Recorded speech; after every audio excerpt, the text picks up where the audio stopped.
Γεια σας! Σήμερα θα σας μιλήσω για τον Μαπούσαυρο. Ο Μαπούσαυρος ήταν το πιο μεγάλο θηριόποδο σαρκοφάγο ερπετό που έζησε ποτέ στη γη. Το όνομα του σημαίνει Σαύρα των Ιδιάνων Μαπούτσι ή αλλιώς η Σαύρα της γης.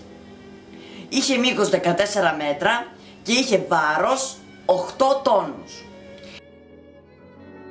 Επίσης ζούσε σε αγέλες και το αγαπημένο του θύραμα ήταν το σαυρόποδο Αργεντινόσαυρος, που ήταν ένα από τα πιο μεγάλα ερπετά που έζησαν ποτέ στη γη. Το κρανίο του είχε μήκος 180 εκατοστά, δηλαδή όσο το ύψος ενός ενήλικα ανθρώπου.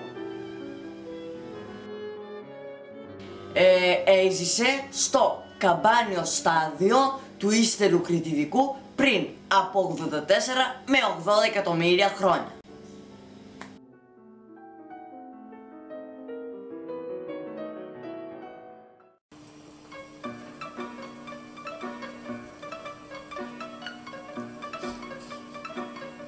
Το κρανίο του ο Μαπούσαυρος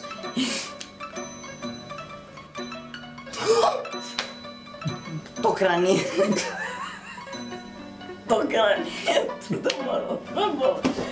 το κρανίο του είχε μήκος 1,8.